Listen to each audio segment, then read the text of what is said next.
আসসালামু আলাইকুম everyone, welcome to Sumai's kitchen. আশা করছি আপনারা সবাই অনেক ভালো আছেন।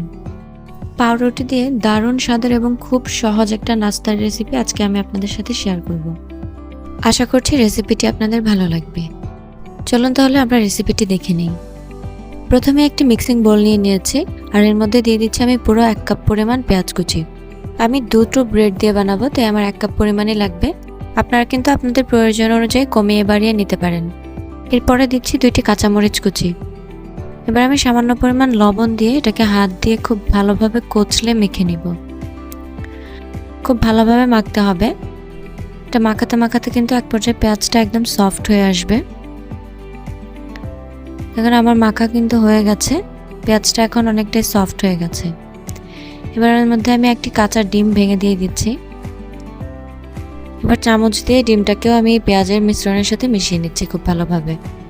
মেশানো হয়ে গেছে। এবার আমি এখানে সামান্য একটু পানি অ্যাড করে নিয়েছি। আপনারা কিন্তু চাইলে এখানে পানির পরিবর্তে লিকুইড দুধও ইউজ করতে পারেন। পানিটাকে আবার একটু মিশিয়ে নিচ্ছি নেড়েচেড়ে। দিয়ে দিচ্ছি বেসন। এখানে 2 থেকে 3 টেবিল চামচ পরিমাণ বেসন লেগেছে। বেসনটা কিন্তু আপনারা পরিমাণ অনুযায়ী বুঝে তারপরে অ্যাড করবেন। এরপর আমি দিচ্ছি গরম মশলার গুঁড়া 1/2 চা চামচ পরিমাণ। দিয়ে দিচ্ছি জিরার গুঁড়া 1/2 চা চামচ পরিমাণ। ধনিয়া গুঁড়াও দিচ্ছি আমি 1/2 চা চামচ পরিমাণ। দিয়ে দিচ্ছি সামান্য একটু হলুদ গুঁড়া।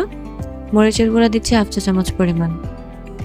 আমি আদা রসুনের পেস্ট দিচ্ছি 1 চা চামচ পরিমাণ। এবার এই সবগুলো ইনগ্রিডিয়েন্টকে আমি খুব ভালোভাবে মিশিয়ে নিব।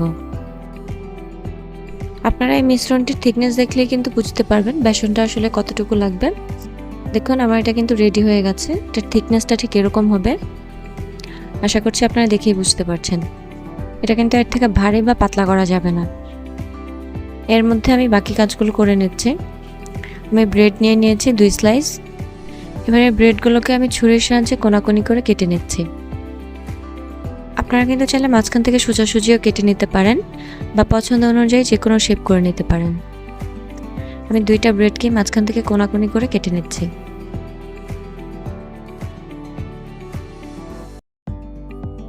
এবার আমি একটি ব্রেডের স্লাইস নিয়ে নিচ্ছি হাতে, আর যে মিক্সচারটা আমি বানিয়েছি এটা হাত দিয়ে খুব ভালোভাবে এভাবে ব্রেডের উপরে লাগিয়ে নিচ্ছি।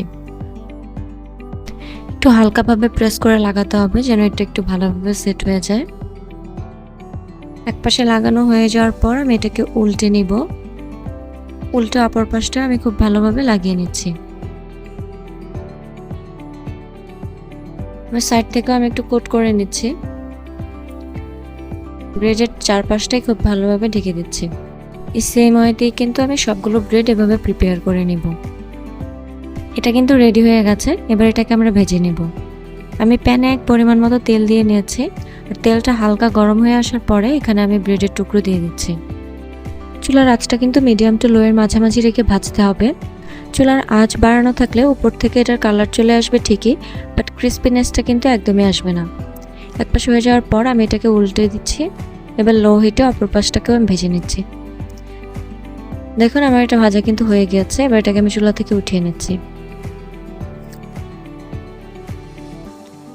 দেখতেই পাচ্ছেন কালারটা কতটা সুন্দর হয়েছে। রেডি হয়ে গেল আমার মজাদার নাস্তা। ব্রেড দিয়ে কিন্তু অনেকভাবেই স্ন্যাক্স তৈরি করা যায়, তবে আপনারা কিন্তু এই আইটেমটাও একবার ট্রাই করে দেখতে পারেন।